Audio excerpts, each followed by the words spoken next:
ஒரு மலைக்கு பக்கத்துல வாழ்ந்த கணவன் மனைவிக்கு ரொம்ப நாளா குழந்தை இல்ல. அவங்க விவசாயம் செஞ்சும் ஆட்டு பண்ணை வச்சும் தான் வாழ்க்கையை நடத்திட்டு வந்தாங்க. ஒரு நாள் அந்த ஆட்டு பண்ணையில இருக்கிற ஒரு ஆடு குட்டி போடுது. அந்த குட்டி எப்படி இருக்கும்னா மற்ற குட்டி மாதிரி இல்லாம அந்த குட்டி ஆட்டு தலையாகவும் மனித உடம்பாகவும் பிறக்குது. இது என்ன வித்தியாசமா இருக்குன்னு அந்த குட்டியை எடுத்து தனக்கு குழந்தை இல்லாதனால அந்த குட்டியை எடுத்து ஒரு குழந்தையா வளர்க்க ஆரம்பிக்கிறாங்க.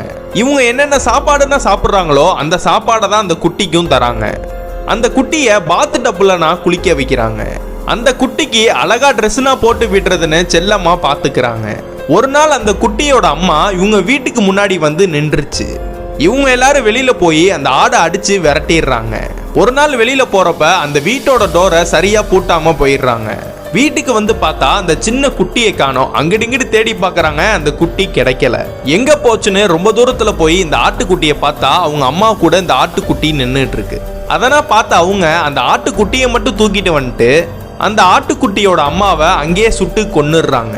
இந்த ஆட்டுக்குட்டி கிடைச்சிருச்சுன்னு வீட்டில் உள்ள எல்லாரும் செலிப்ரேட் பண்ணிட்டு இருக்கும் போது இந்த ஆட்டுக்குட்டி மட்டும் வெளியில வந்து ஏதோ ஒரு அமானுஷ்யமான ஒன்றை நின்று பார்த்துக்கிட்டே இருக்கு. அதுக்கப்புறம் ஒரு நாள் அவங்க அப்பா அந்த ஆட்டுக்குட்டியை வாக்கிங் கூட்டிட்டு போயிட்டு இருக்காரு. அதுக்கப்புறம் ஒரு கன் சவுண்டு ஒன்று கேட்குது. என்னன்னு பார்த்தா இந்த ஆட்டுக்குட்டியோட உண்மையான அப்பா கன்னை வச்சு அவரை போட்டு தள்ளிடுறாரு. இந்த ஆட்டுக்குட்டியை காட்டுக்குள்ளவும் இழுத்துட்டு போயிடுறாரு.